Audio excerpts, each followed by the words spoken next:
Ladies and gentlemen, imagine waking up today to learn that the US government has just wiped out $2 trillion in market value, a staggering record plunge unseen in over 50 years. It's not a future scenario. It's what happened this morning on Wall Street, and the ripple effects are already reaching every household, investor, and policymaker across the nation. Ladies and gentlemen, when we say that history has been made on Wall Street, we are not exaggerating. In just one morning, the American stock market saw an unprecedented collapse, more than $2 trillion in market value wiped away in the blink of an eye. Imagine entire industries losing years of financial growth within hours, and investors, both large and small, watching their wealth vanish before their very eyes. This isn't just another dip or correction, this is what experts are calling a financial earthquake, one that has the power to reshape the entire global economy. The scenes were dramatic. Trading floors that are usually buzzing with activity suddenly turned into places of panic. Screens filled with red numbers, brokers shouting, and automated systems forced to halt trading to prevent even deeper losses. This collapse struck with a speed that left many stunned, including seasoned Wall Street veterans who admitted that they had never witnessed such a rapid freefall in their careers. The sheer volume of sell-offs overwhelmed the system, creating a domino effect where one fall triggered another, and before anyone could respond, trillions had been erased. For everyday Americans, the reality set in almost instantly. Pension funds, 401k accounts, and college savings plans took immediate hits. Families who thought they had secure financial futures woke up to see their balances slashed overnight. And this wasn't limited to the wealthy elite.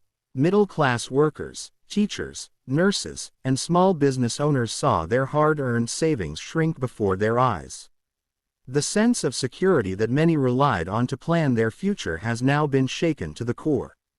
Financial analysts are already comparing this moment to the darkest days of the 2008 financial crisis, with some even arguing that the scale of today's collapse could surpass it. The difference, however, is the speed. While the 2008 crash unfolded over weeks and months, this one unfolded within mere hours, shocking both markets and governments. The historic nature of this event cannot be overstated, because it raises critical questions about the resilience of the U.S. economy, the preparedness of regulators, and the trust of the American public in their financial system. The impact also extends beyond charts and graphs. It represents a profound psychological blow to the American people. Confidence is the lifeblood of markets, and when that confidence is shattered, recovery becomes far more complicated. Investors may hesitate to reinvest, consumers may hold back spending, and businesses could delay expansion plans. This chain reaction means that the $2 trillion loss isn't just a figure, it is the spark of a wider economic storm that could linger long after the markets reopen. What unfolded on Wall Street is not a passing headline. It is a turning point that will likely be studied in economic history for decades to come.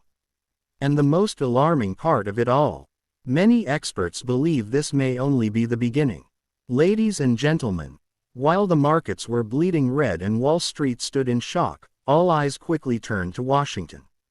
In moments of crisis like these, the government is expected to step in, to reassure the public, to calm investors, and to prove that someone is in control. And yet, what we witnessed instead was a scene of confusion, hesitation, and in some corners, outright silence. The American people wanted clarity. What they got were mixed signals. President Biden appeared before cameras only hours after the collapse, urging calm. He insisted that the fundamentals of the U.S. economy remained strong, and that the government was closely monitoring the situation. But for many, his words felt hollow, a repeat of the same phrases Americans have heard during every economic downturn. The question that echoed in living rooms and trading rooms alike was simple: if the fundamentals are strong, how did we lose $2 trillion in a single day? Behind the scenes, tensions were reportedly boiling over. Members of the administration debated emergency measures, from market stabilizing funds to possible restrictions on short selling. But the very fact that such measures were even being discussed in the heat of the moment fueled a sense of panic. If the White House is scrambling, then perhaps the crisis is even worse than the public realizes. Leaked reports suggested that Treasury officials were in constant talks with Federal Reserve leadership, exploring whether interest rates might need to be cut or if emergency liquidity injections should be deployed. Meanwhile, Congress was anything but unified. Some lawmakers immediately called for sweeping investigations into Wall Street practices, blaming reckless speculation and corporate greed for the collapse. Others turned the spotlight back on the administration itself, accusing it of failing to manage inflation, overspending in federal budgets, and ignoring warning signs in the housing and tech markets. What was supposed to be a moment of unified leadership instead looked like a political battlefield, where partisan attacks overshadowed urgent solutions. The result of this political infighting was paralysis. While investors begged for clear and decisive action, Washington appeared to be more interested in assigning blame than finding answers. This lack of cohesion sent yet another wave of uncertainty rippling through the financial sector. Because markets don't just respond to numbers, they respond to trust. And when that trust in leadership crumbles, recovery becomes an even steeper climb. For the average American tuning into the news, the images were deeply unsettling. A president urging calm but offering no concrete plan, senators shouting at each other on the floor, and economic experts warning of systemic risks that could spread beyond Wall Street. It felt like déjà vu, a reminder of the political dysfunction that turned the 2008 financial crisis into a prolonged national nightmare. And then came the international reaction. Leaders in Europe, Asia, and the Middle East voiced their concerns within hours of the collapse. Stock exchanges in London, Frankfurt, and Tokyo saw immediate downturns as global investors lost faith in America's ability to manage the crisis. Allies demanded clarity from Washington, while rivals quietly celebrated America's stumble. In a world where U.S. financial leadership has long been taken for granted, this display of political division was nothing short of a global embarrassment. The harsh reality is this: when America's leaders fail to project strength in moments of economic collapse, the entire world takes notice. And in this case, the world noticed immediately. While Washington argued and the White House scrambled, the effects on ordinary Americans began to surface almost instantly. For Wall Street traders, the collapse was numbers on a screen. For millions of citizens, it was far more personal. Retirement accounts lost years of growth overnight. Families saving for college watched their investments shrink by double digits. Small business owners who depended on credit lines suddenly faced the possibility of frozen loans as banks tightened their belts. In states across the country, fear began spreading faster than facts.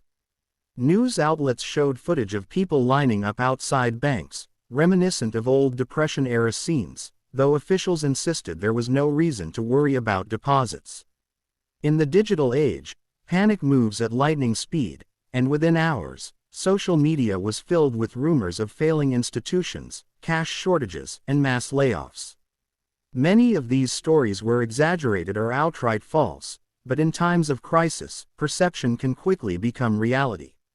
For workers, especially in vulnerable sectors like retail, construction, and technology, the uncertainty was crushing. Employers who had been on shaky ground before the collapse began quietly preparing for cuts. Layoff rumors spread across offices, adding another layer of anxiety. For the average American household already squeezed by inflation and high interest rates, the prospect of job insecurity was devastating. The psychological toll cannot be underestimated. Economists often talk about consumer confidence, but in practical terms, it means whether families feel secure enough to buy a car, invest in a home, or even take a vacation. With fear rising, people began pulling back on spending, deepening the slowdown. The collapse was no longer just a Wall Street problem. It was a Main Street crisis. The corporate world reacted with its own brand of panic and calculation. Major tech firms, already battered by declining stock values, announced hiring freezes within days.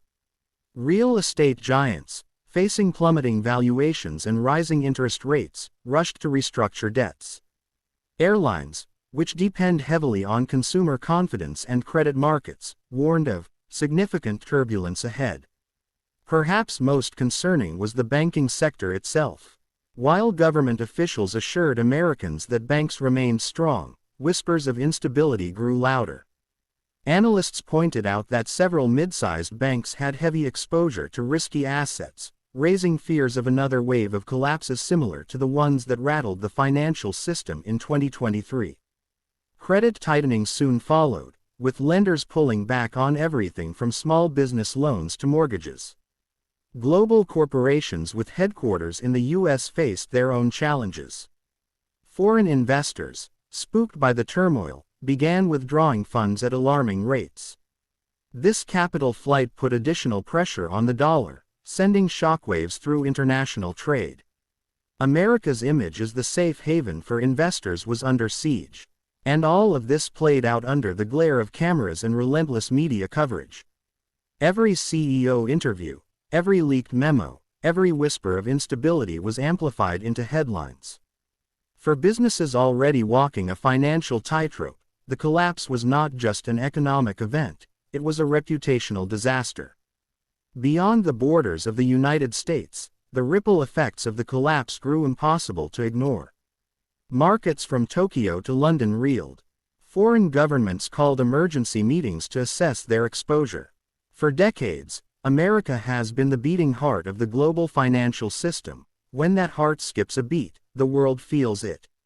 In Europe, officials warned of potential recessions if U.S. consumer demand dropped sharply. Asian economies, heavily tied to American imports and investments, braced for slowdowns.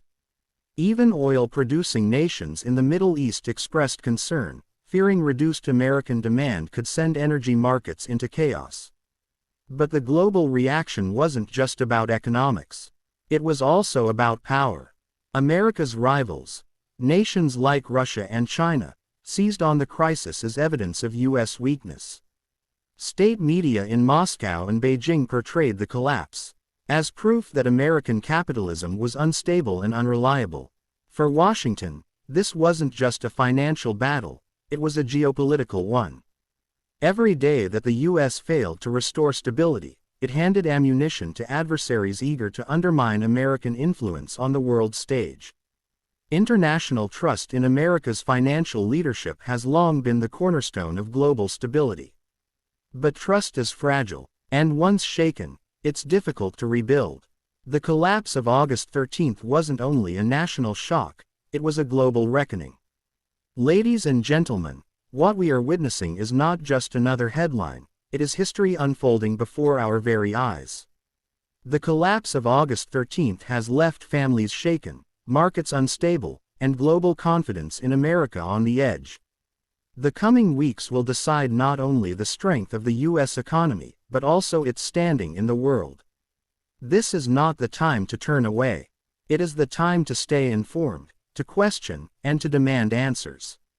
Because what happens next will affect every paycheck, every savings account, and every dream of financial security.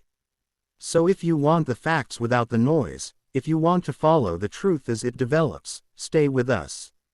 Subscribe to the channel, share this report, and join the conversation in the comments. Your voice matters, and together we can hold those in power accountable. This story is not over. In fact, it's only just beginning.